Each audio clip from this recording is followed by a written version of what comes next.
Mélissa a atteint une étape de sa vie où elle commence à se poser des questions sur ses choix et ses aspirations. Elle se sent parfois déchirée par le manque d'une relation amoureuse significative. Les commentaires de son entourage sur son célibat et les attentes, exacerbant son sentiment d'isolement. Les discussions avec Marie, en tant que sa sœur en Christ, est une oreille attentive pour Mélissa. Leur amitié est précieuse, elle partage des rires, des souvenirs et des moments de vulnérabilité. Mélissa, 38 ans et toujours célibataire, ressent souvent une profonde solitude et un désir d'amour et de connexion. Elle partage ses pensées et ses émotions avec sa copine Marie, qui est toujours prête à l'écouter et à la soutenir. J'en ai marre d'attendre dans mon coin, rien ne bouge, je vais voir Marie, lui demander qu'elle me dise ce que je dois faire. Je ne peux plus attendre une seconde de plus. Il faut que je me marie avant la fin de cette année. Shalom ma sœur, comment vas-tu? Shalom ma sœur, ça ne va pas du tout. Bientôt 38 ans, je suis toujours célibataire. Je prie le Seigneur tous les jours. Je vis dans la sanctification. Je chante à la chorale. Personne ne me remarque. Je suis découragée. Je ne peux plus attendre. Je suis fatiguée. J'envisage bientôt de rejoindre Marc en Afrique, pour voir si on peut se marier. Cela fait 9 ans qu'on ne s'est pas vu, mais le souvenir de notre relation et l'affection qu'il éprouvait pour moi ne s'est jamais estompé. Je le sens dans sa voix. Cependant, Marie, son amie proche, exprime ses inquiétudes face à cette décision. Elle se demande si Mélissa est prête à faire ce grand saut après tant d'années. Marie souligne également l'importance de s'assurer que les sentiments de Mélissa et ceux de Marc sont toujours alignés. Penses-tu vraiment que Marc ressent la même chose après tout ce temps? Je t'encourage à se renseigner sur la vie là-bas pour mieux se préparer. Voir si Marc n'a pas d'autres idées derrière la tête. Surtout fais très attention à toi. Ma sœur, et prends le temps de demander au Seigneur si Marc est le bon. Mais elle suit son cœur, convaincue que l'amour qu'elle ressent pour Marc mérite d'être exploré. La décision de se marier en Afrique est plus qu'un simple acte, décider de se marier avant la fin de l'année finalement. Mélissa réalise qu'elle doit écouter à la fois son cœur et les conseils de ses amis, pesant le pour et le contre avant de prendre une décision finale. Elle espère que, quoi qu'il arrive, leur mariage avec Marc est le seul moyen de briser son célibat. Cependant, Marie, son amie proche, exprime ses inquiétudes face à cette décision. Elle se demande si Mélissa est prête à faire ce grand saut après tant d'années. Je connais bien les aléas des relations à distance et je inquiète des changements que chacun a pu vivre pendant cette longue période. Moi, je te conseille de prendre le temps de réfléchir à ce que cette décision implique, tant sur le plan émotionnel que pratique. J'y ai beaucoup réfléchi, je pense qu'il faut parfois forcer les choses. Je projetais de faire un voyage en Afrique. Tu te souviens de Marc quand on était à l'université? Il dit qu'il m'a jamais oublié. Il tient toujours à moi malgré la distance et les années qui nous ont séparés. Marc, ça fait au moins 9 ans que tu es sans nouvelles, brusquement il fait apparition. Comment as-tu eu son téléphone? Par le biais de Marie. À mon avis, je te conseille d'être prudent. Marc a dû refaire sa vie avec quelqu'un d'autre. Je te conseille de chercher la face de Dieu avant de t'engager dans cette aventure. Agis de ta vie. Bonjour Daniel, comment tu vas? Ça ne va pas du tout, pasteur, je suis toujours célibataire. Je vois ma vie qui défile. À bientôt 43 ans. Pas de femme. Pas d'enfant. Mes parents ont jugé bon que je parte en Afrique. Ils ont trouvé une femme. Je pars lundi en Afrique. Partir en Afrique, d'épouser une fille que tu connais pas, avec une différence d'âge aussi grande, mon ami, je n'approuve pas cette idée-là. Étant chrétien, lorsqu'il s'agit du domaine de mariage, un domaine aussi important de ta vie, je te conseille de demander la volonté de Dieu, même si la Bible nous demande de respecter nos parents. À mon humble avis, confie-toi à notre Père Céleste.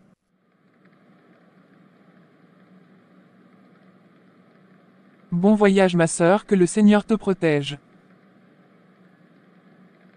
Malgré les mises en garde de sa copine, Mélissa s'envole pour la Tunisie, pour organiser le mariage avec Marc. Marc a quitté son pays passant par le Sénégal, le Maroc et finalement la Tunisie où les conditions de vie sont très difficiles pour les Africains subsahariens. Ignorant la tradition, Mélissa donne l'argent de la dot à Marc. Mélissa atterrit en Afrique, l'excitation palpable dans l'air. Après des mois de préparation et d'échanges, elle est enfin réunie avec Marc, l'homme qu'elle s'apprête à épouser. Fini des heures et des heures sur WhatsApp, la distance et les défis. À son arrivée, Mélissa est accueillie par des paysages magnifiques et un climat chaleureux, mais c'est surtout l'amour et l'enthousiasme qui l'entourent. Marc l'attend à l'aéroport, un grand sourire aux lèvres, prêt à l'accompagner dans cette aventure vers leur grand jour. Merci, être venu jusqu'ici. Cela prouve ton amour envers moi. Je serai vraiment reconnaissant toute vie. C'est normal Marc, moi aussi je suis contente de te retrouver après tant d'années. Comment va se passer les formalités après le mariage?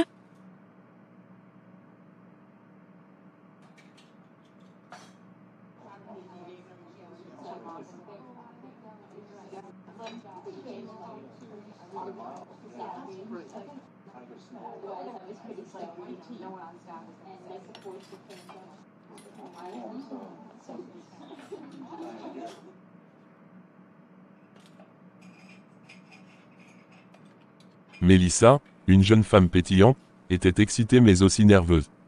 Elle se tenait devant la mairie de Tunis avec son meilleur ami, Marc. Aujourd'hui était un jour spécial, elle allait faire une demande de certificat de capacité à mariage. Ils avaient pris ce rendez-vous un peu sur un coup de tête après une discussion légère autour d'un café. Mélissa rêvait de romance et de l'amour idéal, et Marc, en tant que confident et partenaire de tous les malheurs, l'accompagnait pour l'encourager. D'un air sérieux, Marc lui demanda: « Tu es prête pour ça? Je veux dire, tu sais bien que ça devient officiel, non ?»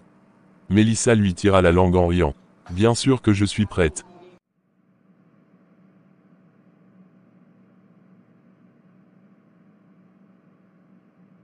C'est le plus beau jour de notre vie. Coucou mon amour, bonne arrivée, je suis contente de te voir. Bonjour, vous êtes ici en tourisme. Pas vraiment, je viens pour me marier, en fait.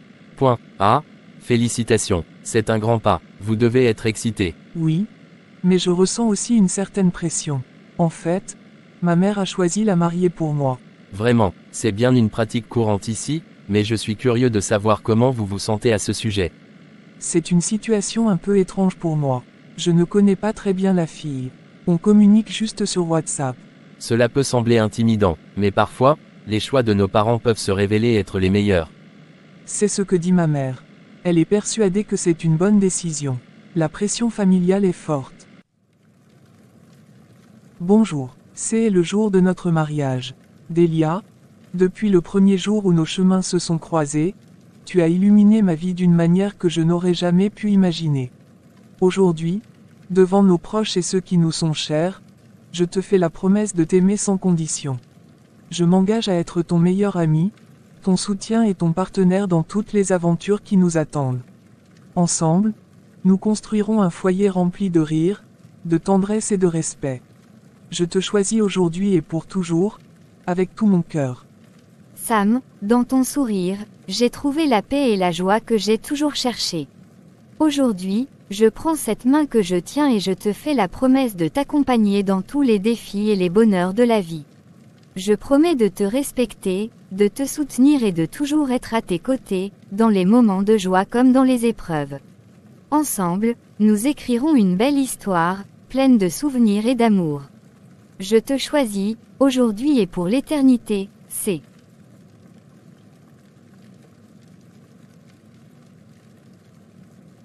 Atterrissage dans 20 minutes.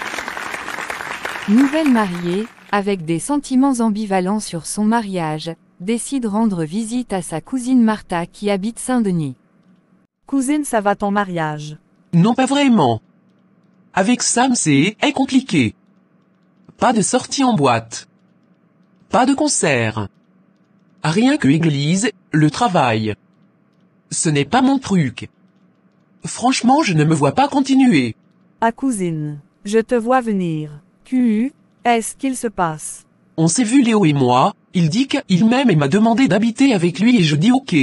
Sérieux? Oui, je compte lui annoncer ce soir à son retour et Léo vient me récupérer aussitôt. Je te demandais de réfléchir aux raisons qui la poussent à envisager de quitter ton mari. Tu devrais envisager d'en parler à ton mari. Une conversation ouverte pourrait aider à clarifier certains malentendus et trouver des solutions. Tu viens d'arriver en France, tu ne connais pas les réalités de ce passage. Sam t'a payé un billet, est venu te chercher au pays. Il s'est endetté pour te faire ici. Je te conseille de pas faire ça. Ma décision est prise. Je ne me vois pas avec Sam. Elle n'est pas chic pour moi. Lorsque tu étais à Kinshasa, Léo ne t'a jamais proposé une fois de faire les démarches. Ça fait plus de 12 ans qu'il vit ici, n'a-t-il pas une femme et des enfants? Est-ce que tu as pris le temps de te renseigner pour savoir ce qu'il a fait de sa vie depuis 10 ans? Je te conseille de bien réfléchir. Malgré les mises en garde de sa cousine Leandra, aveuglée et enivrée par les paroles trompeuses de Christian, est décidée de parler à son mari. Sam, j'aurais besoin de te parler de quelque chose d'important. Bien sûr. Qu'est-ce qu'il se passe? Tu sais, ces derniers temps, j'ai pris le temps de réfléchir à notre relation. C'est difficile à dire, mais je pense qu'il est essentiel d'être honnête l'un envers l'autre. Je t'écoute. Je réalise que je n'ai jamais réellement ressenti l'amour que je pensais avoir pour toi. J'ai essayé de comprendre mes sentiments, mais je crois qu'il est injuste de continuer à te donner de faux espoirs. C'est choquant. Je n'aurais jamais pensé que tu ressentais cela. Je sais que c'est dur à entendre. Je m'excuse de t'avoir fait croire le contraire. Tu es une personne merveilleuse, et je veux que tu trouves quelqu'un qui t'aimerait vraiment comme tu le mérites. Quoi, ça fait à peine 2 mois qu'on est mariés. Si je comprends bien, tu m'as juste utilisé pour arriver à tes fins. Tu voulais venir en France. Tu m'as fait croire que tu m'aimais or.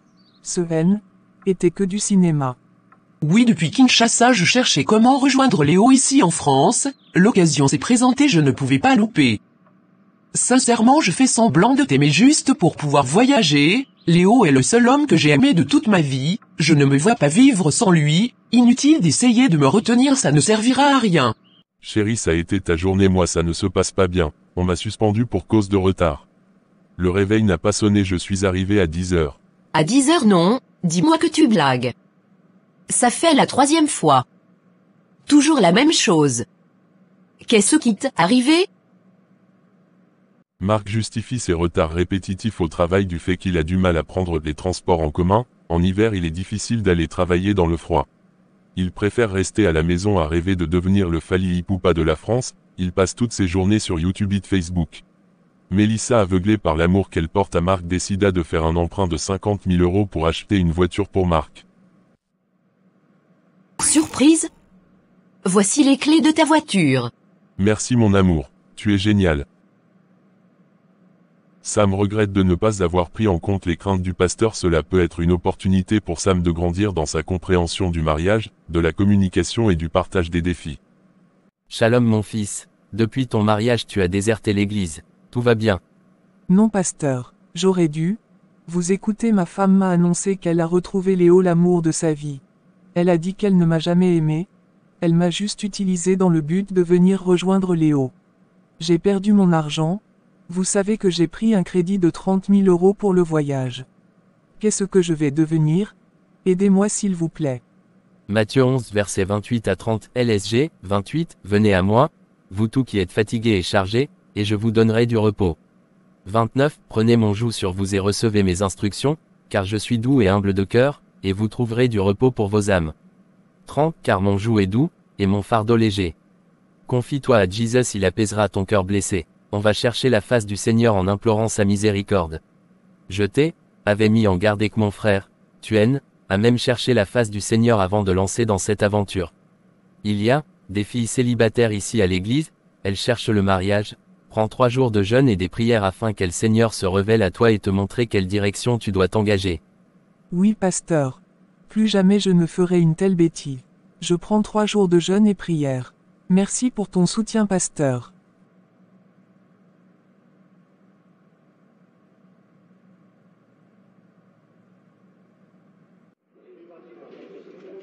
Copine J, ai fait de mon mieux pour être là. Je t'écoute, et ce qui se passe?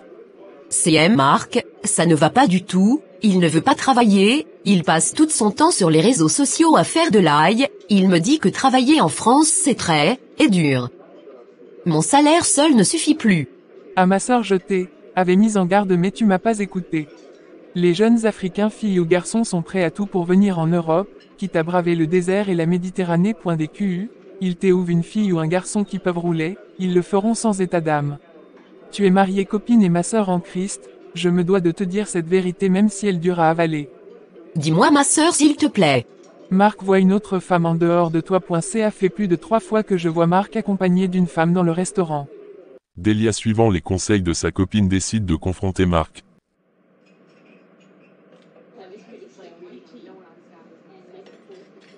Bonsoir mon amour. Je regrette de n'avoir tenu compte de tes conseils. Regarde dans la situation où je trouve. Toi qui vis seul en attendant que le Seigneur te montre le chemin, tu es beaucoup plus épanoui que... Je vais demander le divorce. Mieux vaut vivre seul que mal accompagné. Marc a atteint son but, il est venu en Europe. Il a usé de ta naïveté, ta solitude, te voilà aujourd'hui endetté jusqu'au cou. Viens à l'église, il y a une cellule de prière. On va prier pour toi. Le Seigneur te conduira. Moi je me ne précipitais pas, j'attends le timing du Seigneur. Dieu merci ta patience, ton amour envers. Pardonne-moi de ne t'avoir associé à ce mariage. J'ai commis une faute, pardonne-moi. Je suis ton enfant. Seigneur, il est écrit dans Genèse 24 versets 13 à 15, 21 LSG, Trêve, voici, je me tiens près de la source d'eau, et les filles des gens de la ville vont sortir pour puiser de l'eau. 14 Que la jeune fille à laquelle je dirai, penche ta cruche, je te prie, pour que je boive, et qui répondra, bois, et je donnerai aussi à boire à tes chameaux, soit celle que tu as destinée à ton serviteur Isaac. Et par là je connaîtrai que tu uses de bonté envers mon Seigneur. 15 Il n'avait pas encore fini de parler que sortit, sa cruche sur l'épaule, Rebecca, née de Bethuel, fils de Milca, femme de Nachor, frère d'Abraham. 21 L'homme la regardait avec étonnement et sans rien dire, pour voir si l'Éternel faisait réussir son voyage, ou non. Comme tu as choisi Rebecca pour Isaac, donne-moi une femme qui vient de toi. Je barre le chemin à toute femme agent du diable dans ma vie. Je me tiens QU, à toi. Merci de venir à mon secours au nom de Jésus. Shalom ma sœur, tu vas à l'église aujourd'hui. Shalom mon frère, oui nous avons une réunion des célibataires aujourd'hui à l'église. Je suis déjà en retard. C'est un rêve. Il est tellement ce rêve, je vais en parler au pasteur. Merci Jésus, je connais bien cette sœur. Shalom mon fils, le Seigneur est bon, point que toute la gloire lui revienne. Amen pasteur, cette nuit j'ai fait un rêve. Je me vois avec la sœur Naomi de Chorale, nous marchons ensemble en direction de la église, chose étrange, j'étais apaisé et serein. Oui mon fils, on va prier si c'est, et la volonté de Dieu QU, y un signe. Le Seigneur est le maître de temps et de circonstances. Naomi a eu le même rêve et avait pris contact avec le pasteur 6 mois auparavant et le pasteur lui conseillait de le mettre en prière.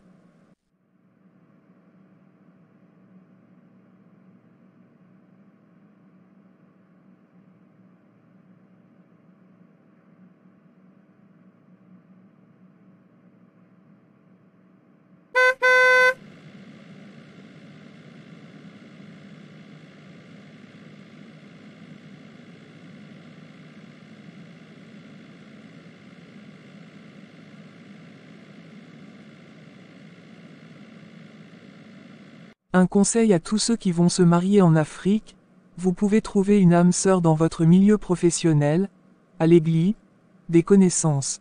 En Afrique, les jeunes sont prêts à tout pour venir en Europe. Ils ne vous aiment pas pour ce que vous êtes mais plutôt pour se tuer en Europe. Une fois l'objectif atteint, il ou elle va trouver son ancien copine ou copine qui a abandonné en Afrique depuis des années. Ils vont se remettre ensemble sous prétexte c'est son premier amour. Endetté, détruit et fauché, il te restera que tes yeux pour pleurer. Soyons vigilants, l'amour ne s'achète pas, il se donne. Il est écrit dans 1 Roi 11 versets 4 à 5 LSG, 4, à l'époque de la vieillesse de Salomon, ces femmes inclinèrent son cœur vers d'autres dieux, et son cœur ne fut point tout entier à l'Éternel, son Dieu, comme l'avait été le cœur de David, son père. 5. Salomon alla après Astarté, divinité des Sidoniens, et après Milcom, l'abomination des Ammonites. Le mariage n'est sauve passé, et Jésus-Christ qui sauve. Un chrétien n'épouse pas un païen, on n'épouse pas un inconverti, on ne se marie pas à un païen. Bien-aimé, le mariage n'est pas une croisade d'évangélisation. Ce n'est pas là-bas que tu vas vouloir convertir la personne. Tu n'es pas le Saint-Esprit pour dire que tu vas convertir quelqu'un. Tu dois choisir quelqu'un de converti. Dieu ne donne pas un serpent lorsqu'on lui demande du pain, ainsi Dieu ne donne jamais un inconverti à son enfant s'il lui demande un conjoint. Beaucoup souffrent aujourd'hui parce que, malgré que Dieu vous ait interdit d'aller vers des inconvertis, vous êtes partis quand même. Souvent nous diluons nos critères dans le choix du mariage lorsque le temps avance. Tu es enfant de Dieu, tu dis que tu vas épouser un serpent reste serpent peu importe le temps. Un chien reste un chien peu importe le temps. Le mariage n'est pas une course. Tant que tu n'as pas trouvé une personne convertie, reste célibataire au lieu de courir à un inconverti qui va demain te séparer de Dieu. Il vaut mieux rester ainsi que se compromettre et aller pleurer demain. Tu vas épouser une personne qui est faible spirituellement et Satan va l'utiliser pour détruire ta vie, pour te faire souffrir. PRV 14 verset 1, la femme sage bâtit sa maison, et la femme insensée la renverse de ses propres mains.